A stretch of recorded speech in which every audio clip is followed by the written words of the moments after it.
Hello, everybody. Welcome to another Pilates Hour. Today I have a special guest with us, one of our senior educators, Kate Strozak. So good to have you here, Kate. I know a lot of you are excited to hear Kate's work and what she's interested in neuroscience as it pertains to movement, as it pertains to function, as it pertains to wellness, and how we as Pilates teachers can take advantage of understanding better the neuroscience and function to be able to have better outcomes with our clients. So Kate, good to have you on the Pilates Hour. Thank you, Brent. Thanks for having me. So we have been throwing your name around in our meetings for almost 6 months now, wanting to get you onto a webinar. And you have a lot of fans inside of Polestar headquarters that are excited to have you on the program. So, and I'm one of them. So I'm a big fan of yours since the first day I met you, I believe in Chicago or somewhere. But we've had lots of opportunities to work together, and you're always a joy to work with. So as we're getting started, and just for me to be able to introduce Kate, Kate has been teaching Pilates, our education, Polestar education, for almost 10 years as an educator. She has a background in many movement forms. I know that she has been involved with everything from OOV training and really any training that comes out, Eric Franklin training. I know that just it goes in. You are addicted to learning, and I think that's a great thing. I think that, and not only, and I want to make something clear too. There are those who are addicted to taking courses to have things up on their wall. And there's those who are addicted to really learning and implementing new things into their life and their practice. And you are the latter. You definitely apply that learning. And I've watched you grow over the years and continue to build your arsenal, your toolbox with science, with practice, with applications. And I love listening to you teach. So welcome. And maybe we start off a little bit by just having you tell us a little bit about, what you've been doing since COVID, post-COVID. What are some of the things you've been working on? I know you went back to school to get a master's degree in neuroscience. Tell us a little bit about what's going on in Kate Strozak's life. There's some really important things personally too. Yes. Well, thank you for the warm introduction, Brent. And it's so nice to be a part of the community and feel so much support from all of you. So I really appreciate everything that you guys have done for me and our community and our industry, our whole industry, truly.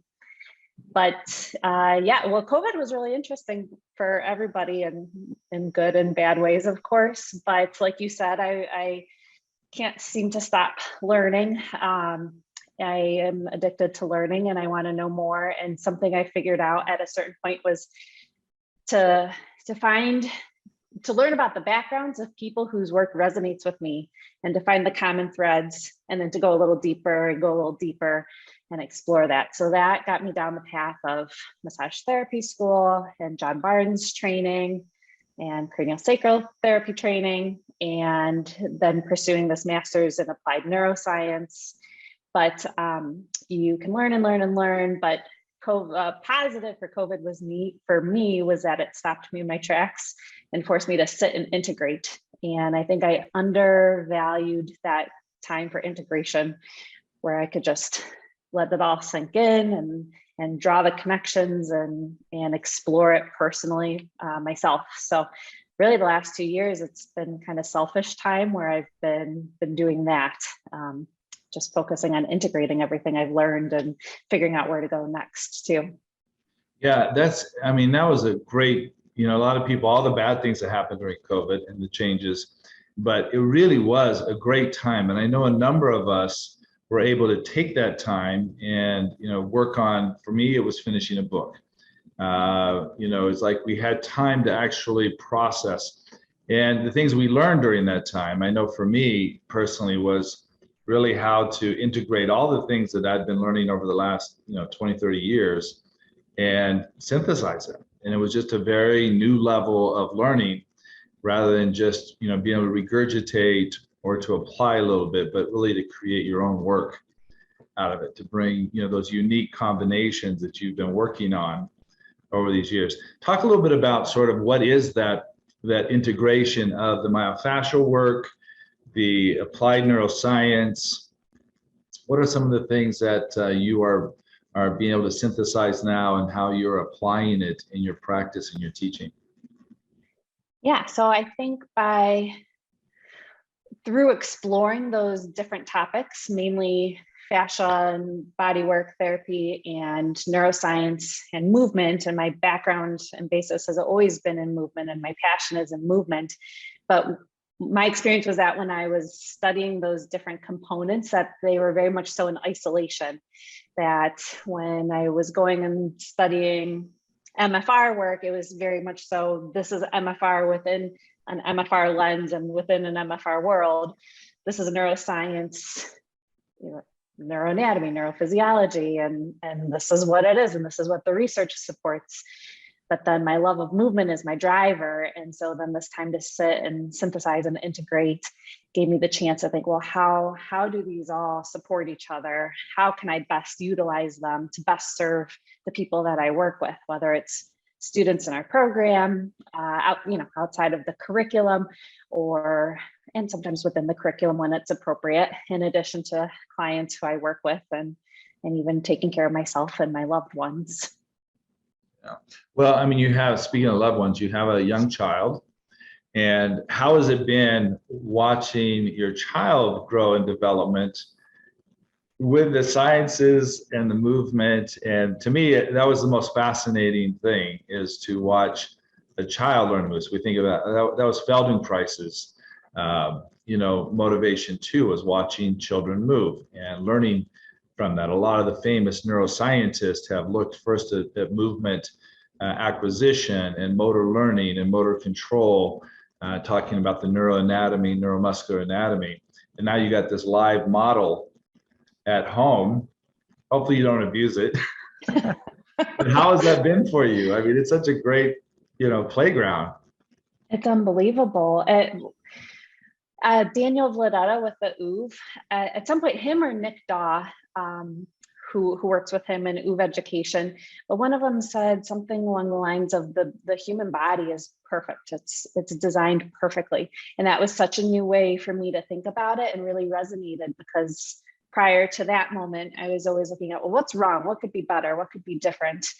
And so them saying that, I believe it was them who said it, but it really struck a chord. And then to have my own child and see how much truth there is in that. It's incredible just how you feel the buoyancy of their bodies and the springiness in their movement and the curiosity and the lack of limitations, which can be good and challenging at times. But it's unbelievable. I remember when she was 3 months old, I was up at like 3 a.m, and I thought, I've heard a lot about this. Jaap van der Wal, who does a lot of embryological research and education. And I read his paper called An Ode to the Embryo, and it was like the clouds parted and the sun started shining through, and it was it's just unbelievable, the process that we go through as human beings. It's just really something to honor and treasure. And then to be a part of that as a movement professional and have the opportunity to work with people and their unique beings and their unique experiences, it's just something that I really don't take for granted now more than ever after having children and diving into this. Now, when we were talking right before we started, we talked about 2 mentors that we have in common. One of them we have sort of a more intimate relationship with. One we have more of a attraction to, I think. But Carol Davis, a lot of you know Dr. Carol Davis. She's been on this program a couple times. She's a dear friend of mine. She was my mentor and has become a mentor and colleague of Kate. So they've gone down a lot of the same pathways, a lot of the same myofascial work. What I'm most interested in, because Carol is really one of the leaders in thought and interpretation, maybe even more interpretation of myofascial science. How do you find the newest research coming out in myofascial science, where there's intelligence inside of the fascia system, there's light and photons inside the fascial tubules? How do you find that in comparison to what you said, you know, a whole nother system that actually are integrated. We're not going to say anything's distinct, but the system and the science of neuroscience. You know, give me some examples. I'm really curious as to some of the things that you're synthesizing between the myofascial work and the neuroscience work of, you know, communication, and particularly communication as it pertains to movement. Yeah, well, I think first honoring the fact that you can't work with anything in isolation.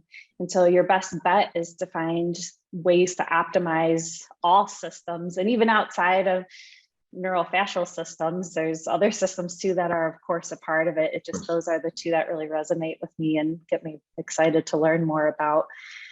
But that we know that fascia surrounds and runs through and encompasses everything, and is such a key and integral part of tissue communication and tissue function. And all of our sensory and motor nerves are encased and supported by fascia. And even in the neuroscience world, there's a lot of funding being poured into studying glial cells and the functions of glial cells. You know, a lot of people are familiar with neurons, because neurons have been talked about and studied for so long, but glial cells were sort of considered kind of, in my opinion, in my lens, it sounds as though glial cells were sort of treated how fascia was treated for a long time, where fascia was the white stuff that you cut away in anatomy labs. Just clean it out. And glial cells, oh, those are just some cells supporting neurons. So now that the focus is on glial cells, it's going to be really exciting to learn how to optimize their function.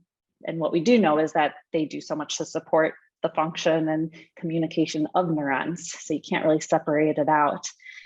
That was a little bit of a tangent. I think that's a real big take home too for everybody. And, you know, for so many years, you know, fascia and glial cells and other tissues that we now are finding incredible importance as far as infrastructure of the body to work, you know, we dissected them out.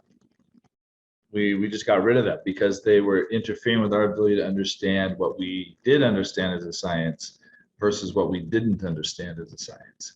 And so it's very interesting. And I often wonder, you know, when we, one of the things that teaching pathophysiology is we look at all of the systems that maintain homeostasis, right? Our physiology is constantly trying to maintain some degree of homeostasis, whether it's in our nervous system, our autonomic nervous system, our somatic nervous system, our physiology, our blood, our circulatory system. But it's amazing to me at how much redundancy exists in our human function to be able to survive, to be able to do well. It just, I am always overwhelmed. You talk about the clouds opening up. You know, it's amazing to me that there is so much redundancy that if one system or one mechanism fails, there are three other to help maintain that homeostasis for us to be able to function. And the two systems, you know, that you have dived in deep are ones that are not as well known as, say, the circulatory system or the musculoskeletal system. And the science there is amazing. Yeah. Good stuff. Speaking of science, you have put together some things to present to give us a taste of some of the work you're doing. And so I think the audience would be very excited to hear from you. So we're going to go into the slides, and we'll turn the time over to you, Kate, to share some really cool stuff that you're working on, and we'll ask questions as we go along. Okay, thanks, Brent. Thank you.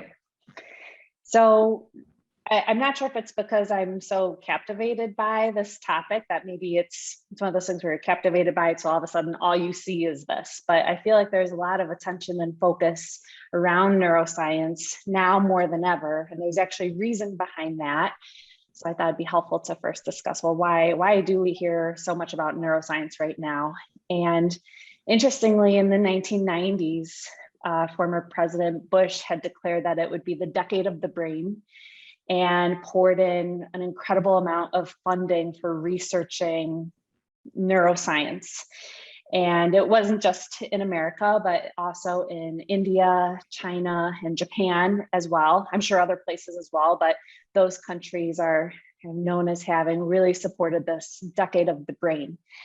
And that was largely due to wanting to understand more so neuropathology more so, but then also optimizing human function in terms of living and functioning in society. So from a mental health standpoint, from including an addiction standpoint, to being more productive workers. So in addition to the neuropathology. So that is credited. And when you see charts of research in neuroscience and you see this flat line, and then all of a sudden the 90s coming to you, whoop, it skyrockets, and it still remains quite high today, the quantity of research around neuroscience. So the last figure I had seen was that between 60 and 80,000 research papers are published on the topic of neuroscience per year. So there's so much that's coming out, which is challenging, because how do you filter out what is good research, what to do with the information that comes out of the research, how to synthesize it. And that's certainly a challenge in any research setting and topic. But what's also interesting to me is that the research really supports longer lasting practices that as a movement community, a lot of us are familiar with, such as Moshe Feldenkrais's work and Ida Rolf's work and John Barnes' MFR work. And, I can only surmise that Joe Pilates also was in tune with some of these concepts intuitively and instinctually, but for certain Feldenkrais, Rolfing, and the MFR work, we can see how much it's now being supported by the research that comes out, which it's really validating and exciting. For a long time, I tended to be more so a skeptic and a little less these days. So I always wanted to know the answers and, well, what supports that, and why, how can you say that? What's that based off of, and wanting to know more and more. But now I'm letting go of that a little bit and realizing that these people knew these things long before there was ever evidence or the technology to even derive the evidence to support these things. Carol Davis always said that first comes witchcraft, then clinical, and then evidence-based. And so a lot of times these things have been classified as that alternative or complementary therapies, things that are out there. And now it is beautiful to see the science and the research coming and showing, even Pilates, there was an article that came out of the British Journal recently of what do you call it? But it looked at like hundreds and hundreds of studies, meta-analysis, right? And the meta-analysis came back and for the first time showed that Pilates was more effective as therapeutic exercise than other exercise in the literature. So as the first time, up until now, it's only said it is considered as a standard intervention. It is a neuromuscular education, a therapeutic exercise. But this particular one showed that the research showed that it was even better. So it's interesting to think that just 25, 30 years ago, it was completely witchcraft. It was complementary. And we're seeing that obviously with MFR and Feldenkrais and the neuroplasticity work that we're talking about. Yeah. Oh, that's exciting. I want to see that paper. So just remember Carol's thing is like, and that helped me a lot of realizing that it's okay to be practicing in the witchcraft mode when we have that gut and that intuition, just sort of like Joseph had, or Moshe had, or John Barnes had, and to be able to understand that we're seeing things, we're feeling things, we're observing movement, and all of the pioneers would be considered witches in evidence-based practice now. And then we see it come into clinic, where it's the next round of people embracing the work because they're seeing change. And then now we're in that generation of producing the evidence-based research on this, that no longer is it considered witchcraft or just clinical anecdotes. We're actually seeing the evidence. So I think I had heard from you a long, long time ago about how if you wait for the evidence to come out, how you're 12 to 15 years behind the times. Was that? Absolutely. Yeah. I feel like that's something that you would have said. Yeah. So just some neuroanatomy basics. Some of you are probably really familiar with them. Others of you are not, but I thought we would just talk about this just for a second. And if you have questions, we can talk more or talk in another venue about it. But essentially, you have your central nervous system and your peripheral nervous system. And any cell that is fully encased within your brain and spinal cord is your central nervous system. And any cell of your nervous system that is outside of your brain and spinal cord, or even if it's a cell that starts in your spinal cord but travels out from your spinal cord, is considered your peripheral nervous system. So communication happens through sensory nerves and motor nerves. Sensory nerves bringing information into your central nervous system, into your brain to process, and then motor nerves being the information that your brain transmits out to the periphery to produce action or a response to something. So this communication happens through action potentials and through neurotransmitters from one cell to another. And all the talk and excitement was about neurons and their synapses and neurotransmitters and the communication traveling from one neuron and to the other neuron. But like I mentioned with glial cells now, they're starting to understand more so about how glial cells support that process and are rather pivotal in that process. So, and then some key words that you probably all run into quite a bit in our movement lens is the idea of parasympathetic versus sympathetic states of the nervous system. And this is really important in terms of human survival and function. There is a reason why we have a sympathetic state, and it's often spoken about in the negative. That's the fight or flight response. That's the vasoconstriction, that's the digestion slowing down and pupils constricting. And it's there for a reason. It was there to help us survive as humans. And the concern is that, well, are we existing in that state too much? And whereas the parasympathetic state is often nicknamed the rest and digest phase. And there's great benefit to working within that parasympathetic state. And there are a lot of great ways that you can support your clients or your patients. And you can break great ground with your clients and patients if you can support them being in a parasympathetic state during their treatments and interventions and sessions. But it's not to say that the sympathetic is always bad. There's a time and a place for that. And it's good to be aware of both.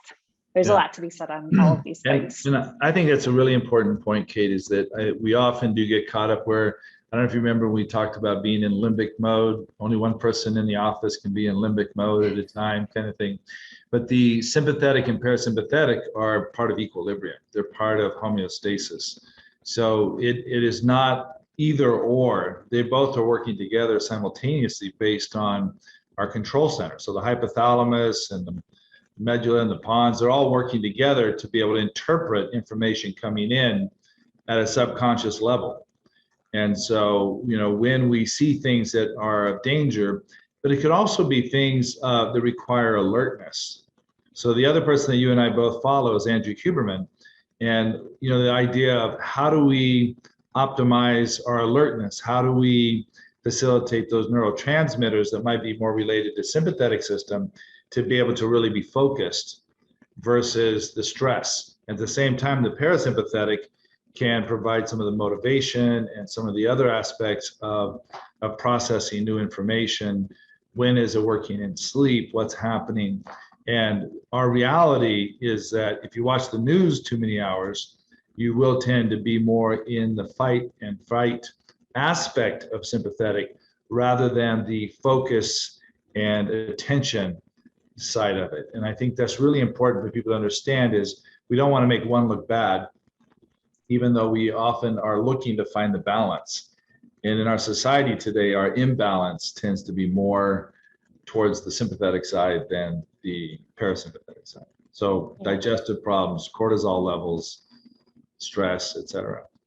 Yeah, and I think for a while I was so, you hear about the sympathetic and the parasympathetic and you think, well, sympathetic sounds really bad. I don't want to be there. I don't want my clients to be there. So let me keep them as far out of their sympathetic states as I can.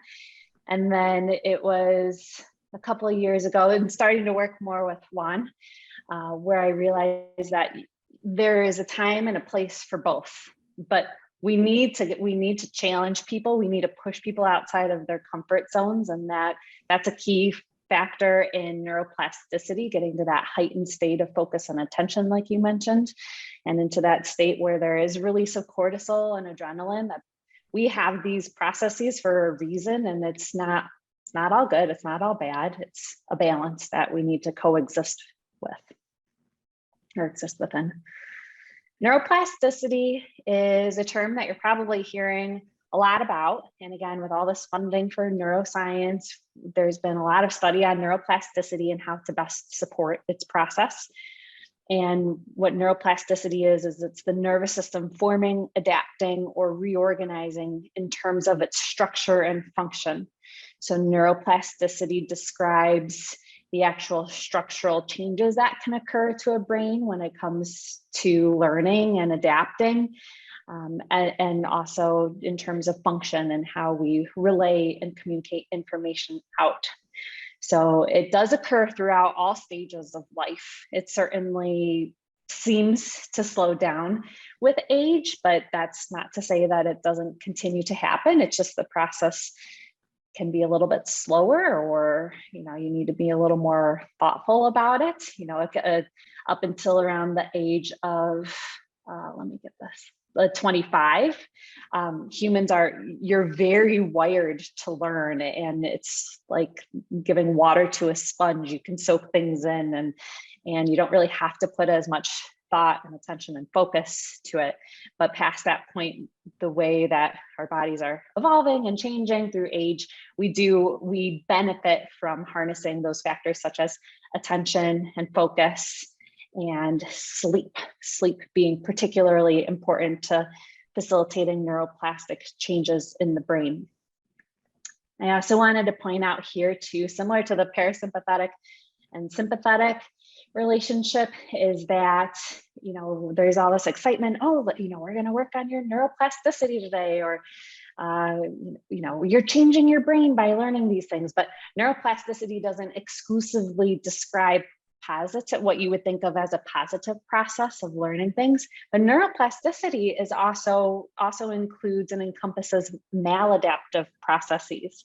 So when we develop compensations, when we have traumatic experiences in our life, that's also neuroplasticity. So I just think that it's good to be aware that there's more to it than just learning new things for fun or for efficiency. When we talked with Adrian Lowe about centralized pain, so centralized pain, not the peripheral pain of a message coming in the brain protecting, but a centralized pain pattern is exactly what you're talking about, Kate. I mean, it is a neuroplasticity in a negative way that creates a circuit of pain that gets stimulated with a lot of different things, from emotions, touch, proprioceptive, temperature. Any of those can facilitate or trigger, a response now that's been hardwired.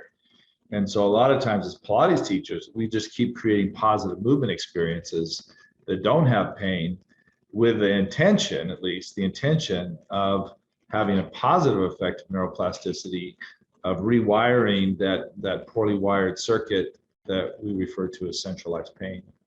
What are your thoughts on that, as far as us as Pilates teachers being able to, we might have an hour a week or 2 hours a week. What is it that we're actually, facilitating as it pertains to neuroplasticity?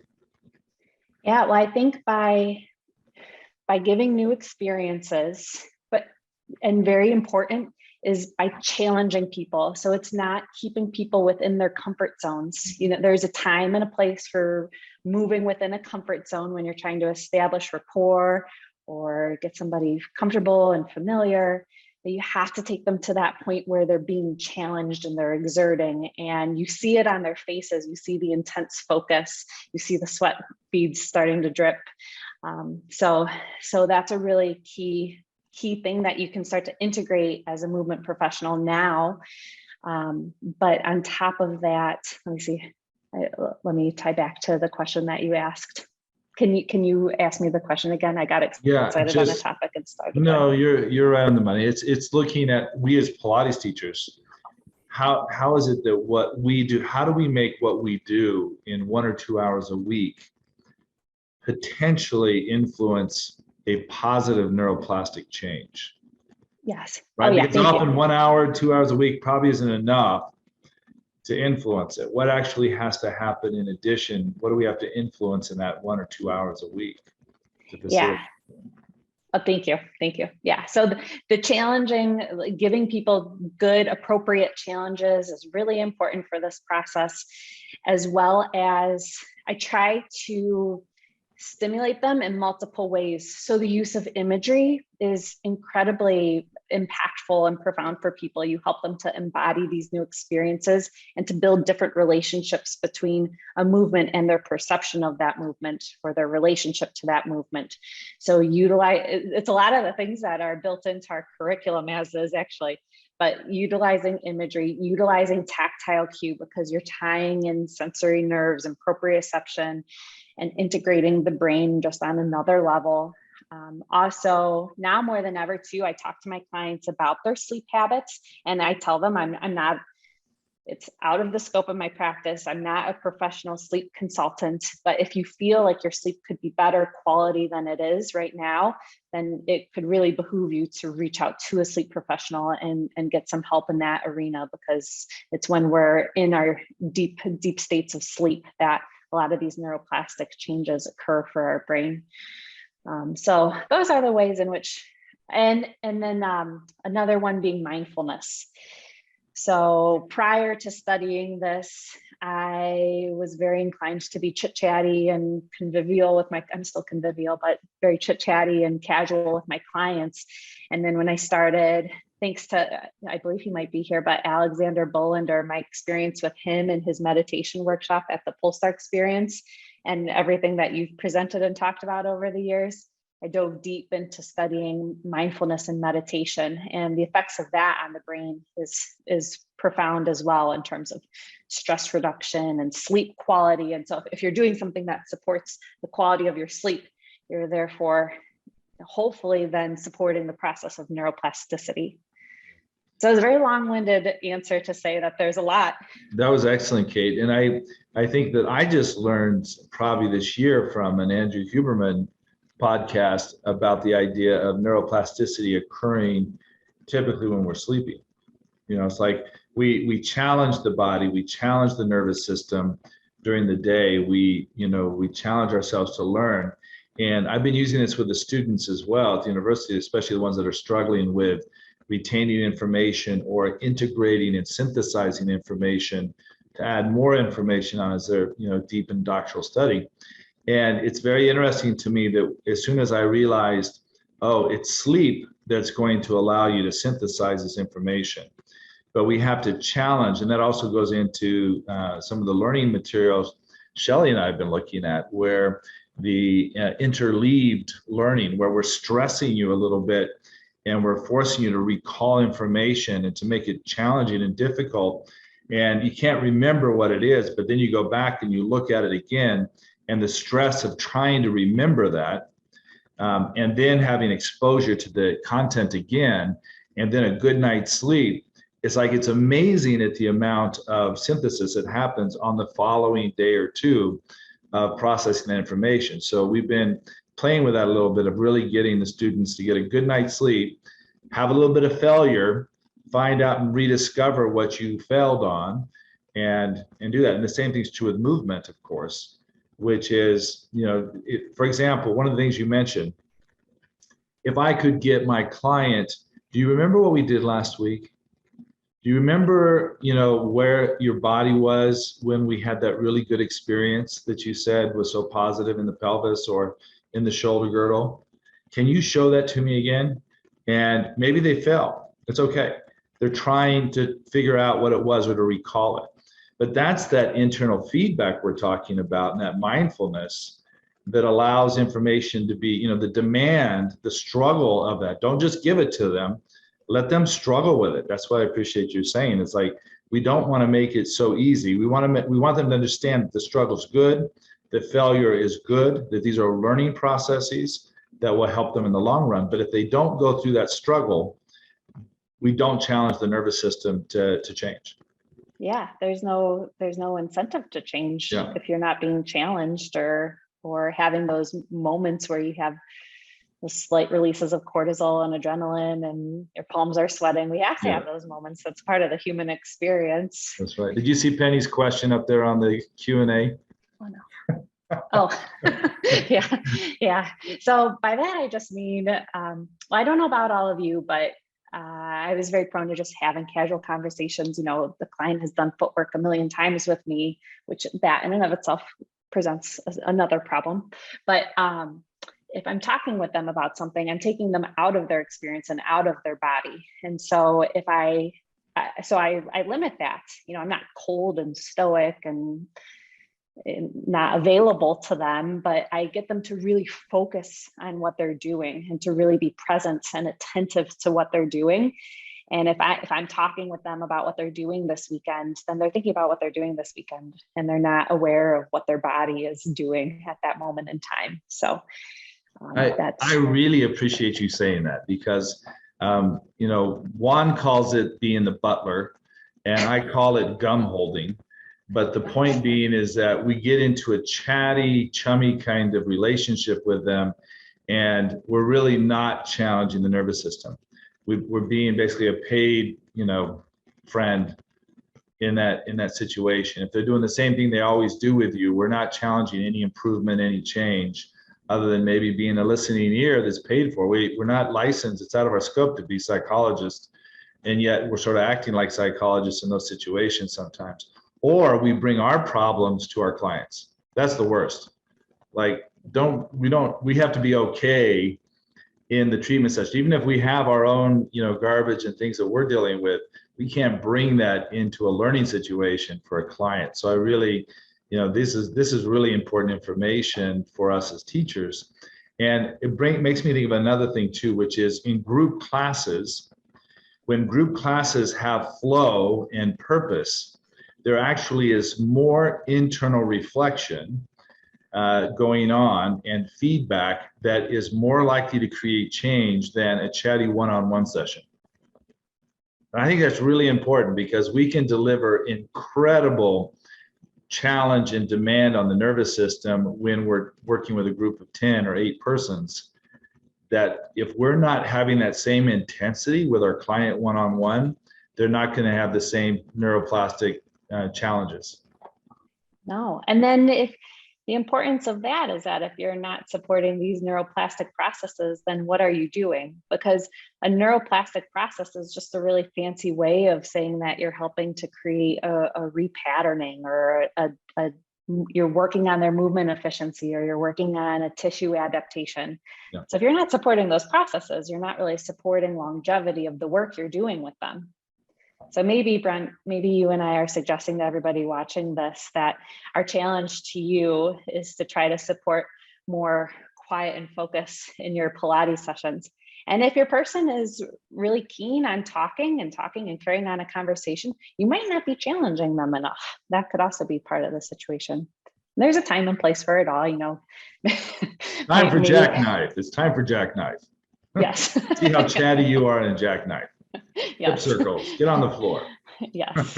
Can you juggle while doing your feet and straps? There are a couple other comments that came in. One by Kelly O'Connor, which I think is, we don't have the answer to this yet, but we certainly are looking at research to answer. That's in the chat session. Studies that pertain to the frequency of practice required. This was another thing I sort of wanted to draw out of you, is that 1 or 2 sessions a week is not enough to create true change in somebody's behavior.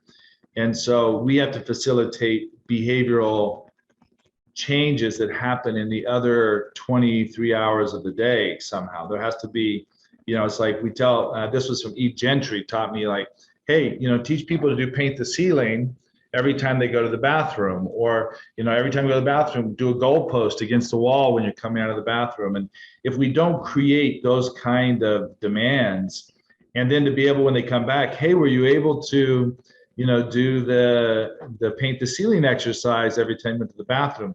Well, only once or twice. Okay, because I notice your head's still really forward, and these are things that you want to change, and it's not going to change with 2 sessions a week. That adaptation has to be more. And this was something that I presented in the course on sedentaryism, that the research is very powerful on dosing, right? So the dosing of activity has direct correlation with psychological, physical, and emotional well-being. Likewise, the dosing of sedentary has a negative effect, direct correlation on those same things. And so somebody that comes and exercises 2-3 hours a week with us is not enough dosing to facilitate neuroplasticity. So we do need to try to create in our initial sessions that we're asking them these questions to recall or to reproduce will actually do more. That moment to recall is going to do more in lines of changing behavior and organization than just having them lay on your back, feet on the bar. So how was it this weekend? Kind of thing. Yeah, and there is a case for one trial learning, they call it, where one event can be so impactful that can lend towards a massive neuroplastic change. And you have to have so many factors in place for that. And it's usually talked about more so in terms of like trauma responses. So exactly, with Pilates, you're not doing one trial learning every single session and with every single exercise. So you have to have repetition and high dosages and those challenges. So repetition doesn't have to be the same exercise that you do each and every time.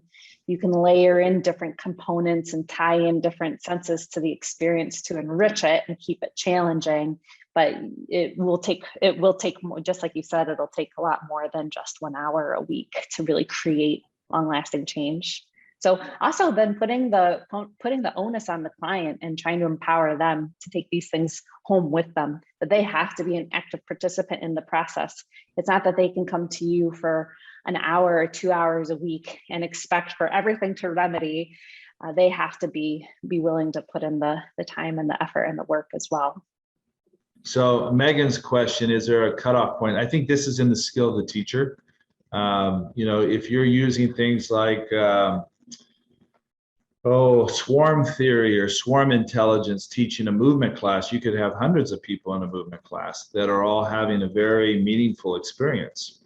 And it could be one person that you have a meaningful experience. It really, I think, is tied into the intention and sort of the structure of what we plan to do. Candace, I just heard, this is like the 3rd time this week that I've heard somebody talk about the book Spark. So I obviously need to go read this book by Dr. Arady. So I appreciate you bringing that up. But it is so funny that it's been brought up over and over again to me this week. And then Birgit, one of our senior educators in Germany, said, yes, it's powerful to make people struggle and use different stimuli.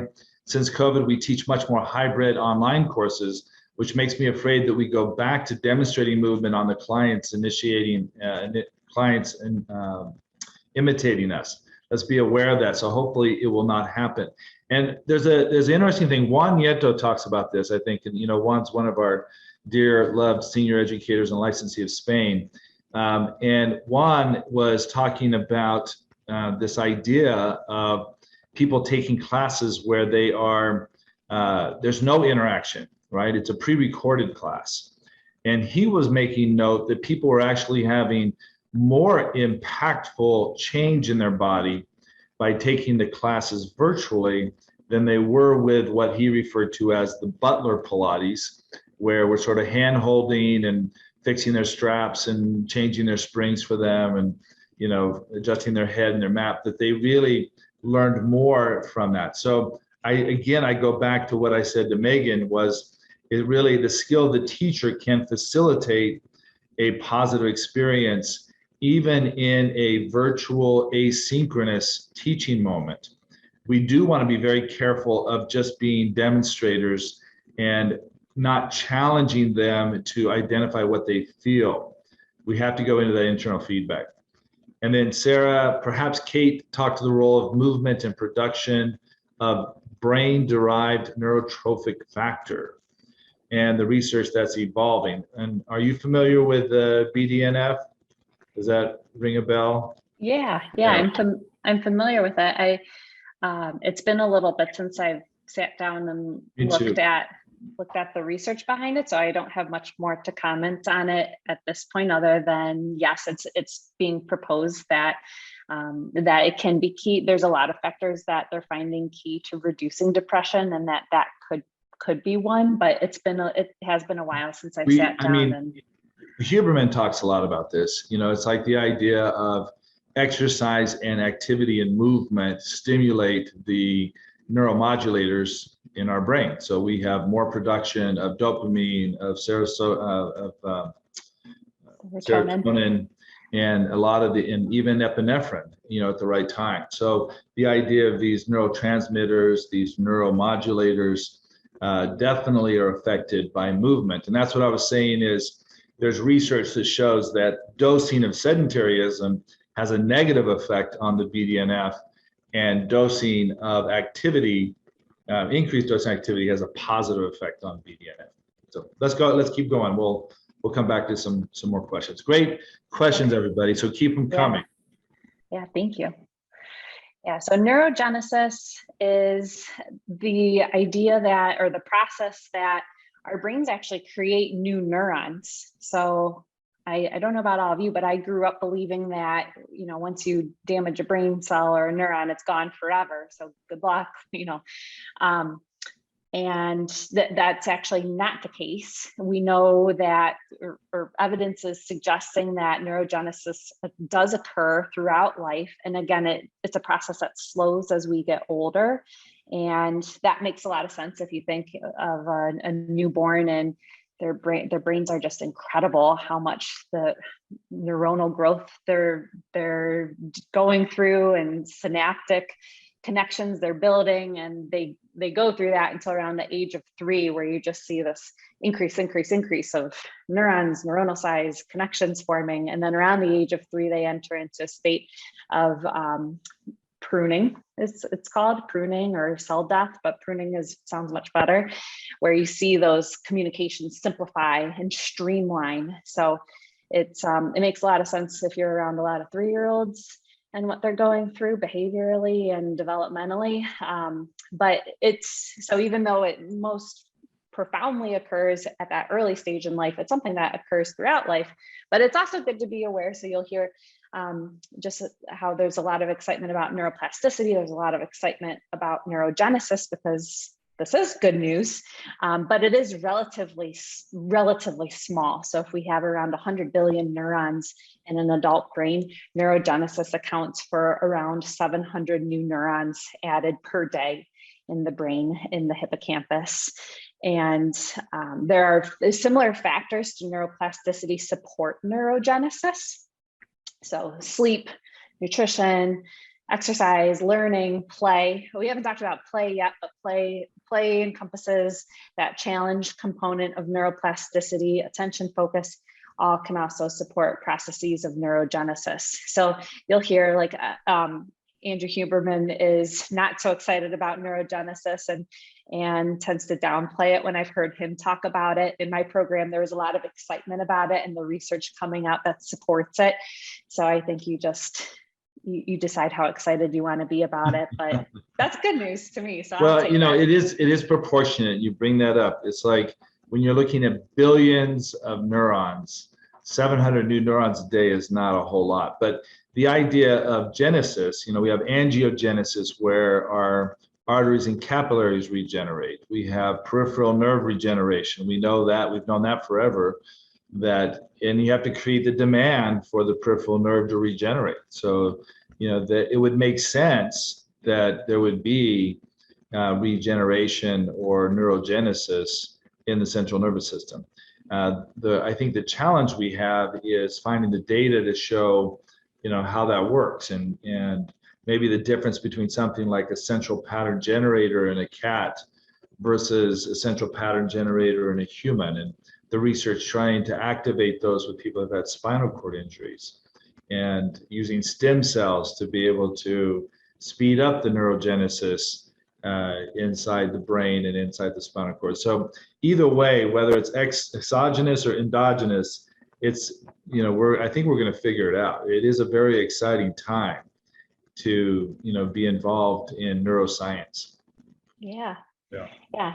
And it's always better to have more positive impressions of the processes of your brain and body and spirit. And so it's very limiting to think that, oh, what you're born with is what you'll have for forever. But we know IQ can change. IQ is not a fixed measurement. We now know that our neurons, we can grow new neurons. We can do all sorts of things as humans. In the past, Kate, we thought of, that we only use this really small percentage of our brain. So even if the brain cells were dying and we were exercising our brain, we could expand things like, intelligence, emotional intelligence, that we could expand that capacity. So it's interesting to think of, are we really only using a small portion of our brain, or do we use our whole brain, and we just keep having neurogenesis and neuroplasticity of connecting the things that we're learning? Because individuals, I remember I had a patient that was in his 80s, and he was a very, very intelligent man, and he always was learning. So I remember him, he was the dean of the medical school at University of Miami for many years. And long after he retired, he would still go back to school every semester and take a literature course, a Latin course, a mathematics course. And he just believed in continually learning. And his memory was phenomenal. Like he would come see me and he would remember all of my children's names. And I remember when he passed away, I thought to myself, Lizette, I really need to go to his service, because I was really special to him. He remembered our family's name. And I went there were like 4,000 people that all felt the same exact way. And I thought, what a capacity. But he really never stopped learning music. Music was a huge passion of his. So you think of the different parts of the brain, art. So he had the visual, he loved nature, he listened to music, he challenged his mathematical brain, all the way up until the day he passed away. I mean, he passed away just the way he wanted to. He didn't want to have loss of any kind of intelligence or memory. He just wanted to have that sudden stroke, and that's exactly what happened to him. But it's interesting that I think we so often associate all these things with age. The arthritis and the memory loss and the balance loss. And the reality is there was a great study done in Miami that looked primarily at physiology of conditioning, exercise physiology, in individuals, or men in particular, over 90 years old. And the men that survived the study, obviously they have a high attrition over 90, but the men that survived the study showed incredible changes even after 90, of change in muscle mass, of power, of elasticity, that was just based on challenging tissue and tissue adaptation. So I can't imagine it being any different for the nervous system. I think we just, what we want to be careful of is not using it for so long and then trying to use it later on. And it still will be plastic, but I think that, the odds are better for us to be motivating people to be active mentally, physically, spiritually, emotionally, their whole life. And that's going to have the greatest likelihood of maintaining the health of the brain and the rest of the body. And being a beginner always, throughout life. Yeah. Always, yeah. Yeah, the only person that can really limit yourself is yourself. There's just, and that's an incredible story about the dean that you just mentioned. You hear that and think, oh, how can I be better and do that more? Yeah. Yeah. And when you were talking about the fact that there was they call it a neuro myth, this idea that we only use 10% of our brain. And so then some people would think like, oh, well, I can relax a little bit. I don't need to worry about the other 90%. it's all there for a reason, and everything is so interconnected. And just, we also know now that functions aren't truly isolated to certain regions, but everything is interwired and interwoven and connected, that it's much more communicative, which makes more sense anyways. It's how could anything be so cleanly bundled and isolated? I just, the more we learn, as we say, the more we know we don't know. And it just becomes more and more fascinating. And even when we listen to some really, really intelligent scientists, and the first thing that they admit is just how little we know. There's just, you think of looking in the expanse of the heavens, and the new telescope and what it's providing for us. And it's still a scratch of the cosmos.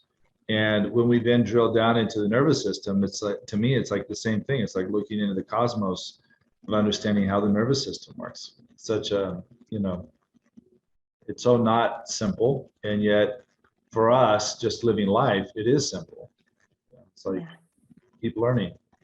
Yeah, absolutely. So this is cross-patterning is something that it could be really easy for you to start integrating into your movement sessions with clients and patients, and just being aware of it is a great place to start. But essentially the brain is divided into two hemispheres, but we were just saying how nothing is in isolation and really divided. But between those two hemispheres, which you can see really cleanly in that image actually, is the corpus callosum. And so that's a really important part of the brain, where it helps to relay communication between halves of the brain. Nerves of the periphery system connect to the opposite hemisphere of the brain, the eyes being different, but the eyes are almost considered an extension of brain tissue, and not necessarily their own entity, but so deeply embedded and a part of the nervous system. So examples of this that you come across, you all hopefully have done this or have seen this: crawling, walking, running, balance. By swinging from your arms, what I'm really referencing there is monkey bars, which not enough people do monkey bars. And really, if you haven't done monkey bars in a while, get going at it. Try to get that back into your movement Rolodex. But ways that you can incorporate this into a Pilates session is having clients cross the midline, having clients coordinate movement contralaterally, so opposite arm and leg, working on these more so what are considered primal or primitive human movements. And then, this is like maybe another 16 hours, this slide. This is neuropathologies. And if we had time. Well, Kate, this is just a teaser for everybody to know that they want to, study with you and to learn more. So just give them a good taste of it, and they'll know that they need to have that 24-hour training to get this information. So I'll leave you all frustrated and wanting more, but you'll learn more in that frustrated state that's interleaved. It's still good. And I was telling you before we started, is I really think it starts with understanding neurofunction, because then you can incorporate that with everybody you work with and with your own practice and self. And from understanding neurofunction and how to optimize that and incorporate that, then working with neuropathologies becomes a little less daunting or a little more comfortable. You have more tools and strategies to employ, even in the case of the various neuropathologies that you might run into. Yeah, but there's a lot more I was going to say on that, but I think we're at the. One of the things, we've had a course on neuropathology for a long time that originally was developed by Anna Tishenko, and then later Alexander Bolender with some of his brain science work that he studied, and now with you. And I think anytime we look at something as complex and as large as the nervous system and neuroscience, it's great to have collaboration. So anybody out there that is really interested or has done advanced studies, or maybe is a physical therapist or a physician or an OT that work in neuro rehab, the collaboration together is what actually has always made Polestar great. I think it's having great minds and people that are, asking these questions and trying to understand how our body works and how we move is so important. How is Pilates? There it is. It was Maria Thomas's question. She says, how's Pilates, the Pilates method, influence on neuroplasticity different from other forms of physical activity, for example, for endurance or strength training? And I'll let you answer that one, Kate. Just take a quick shot at that. That's a great question. Yeah, so I don't think I haven't come across explicit research that looks at rates of neuroplasticity with Pilates compared to neuroplasticity with yoga. But I think what's important is that people find a form of movement that they enjoy so that they actually do it, that they're actually willing to invest the time and the money to do it. That's step one. And so if somebody takes that step, then Pilates can definitely support neuroplastic processes, and all the more than when you incorporate those factors we talked about, like sleep, challenge, focus, mindfulness. That would be, but you can also get that with endurance, less so with endurance training, with run. I love running. Yeah. Endurance and like doing a repetitive motion for a long period of time, you can really kind of tune out your senses, and there's benefits to that, but it's a little different. But where you're learning and challenging your motor control and new motor patterns in your body, such as with Pilates, yoga, strength training, martial arts, incredible dance, incredible with this, all of those can support these processes. And when Shelley talks about this a lot, but bringing the awareness to internal feedback. So what we did in Runity is we brought internal feedback into training to run. So the idea of knowing where your body moves from, knowing where load is transferred, learning how one leg responds to deceleration. So it doesn't really matter what the activity is. I think you're right. It's a matter of bringing mindfulness and awareness to it. And then we talk about that idea of practicing until we no longer, it becomes more automatic, and we have, less. We have to put less thought into it. It's more task oriented. So it's like, I have a goal. I want to run 5 miles, and your efficiency of running has increased to allow you to run 5 miles.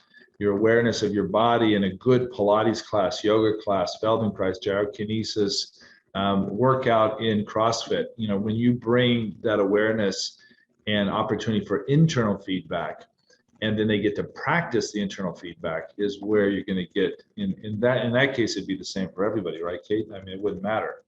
The neuroplasticity will happen by challenging, the activity, challenging the thought. Yeah. You are so right that we could go on forever on this topic. It is just a fascinating, very applicable topic. I think we need to spend a lot more time on it, which is why we're excited to announce that we've asked Kate to continue to develop some education material. And so she's in the process of doing that. So we look forward to being able to introduce that in the near future. If you are interested in neuroscience courses, would you please let us know? Melissa, of course, will create a way for you to identify that you are interested in that. And that way you would have first dibs on a course designed by Kate. And we also encourage the course internationally that Alex does on neuro rehab. And just to be aware of it. Like, I think this is an area we need to develop a lot more as part of our movement science, is the neuroscience aspect of it. So Kate, any last thing you want to share with the audience today? No, I hope that there was something that you can take away with you and put to use right away, whether it's just in your own practice or working with other people. But I hope we offered enough kind of food for thought or seeds planted for you to take something tangible and put it to use. Otherwise, what's the value and what's the point? So thank you. Well, thank you for joining. I know I did. I very much appreciate it. And thank you again, Kate, for just your passion for movement and movement science. And we'll look forward to having you on another Pilates Hour. Yeah, thank you, Brent. All right. Thank you, everybody. Remember, be kind and make today a good day. As they say, it's a good day to have a good day. So make it happen. The world is upside down, but you can make it right by shining your light and being a good example. And if you seek to be peaceful, then people around you will feel it. So let them feel that. Good love. We'll see you guys next week. By the way, next week, I'm going to be hopefully connecting with Victor with the connector who had knee surgery, and I'm going to be doing a follow-up with him in his rehabilitation. So I will be down in Los Angeles with Victor for our next Pilates hour. So we hope to see you next week with Victor and his knee rehabilitation, Thursday, 3 p.m. Eastern Time. Have a great weekend. Thank you again, Kate. Thank you.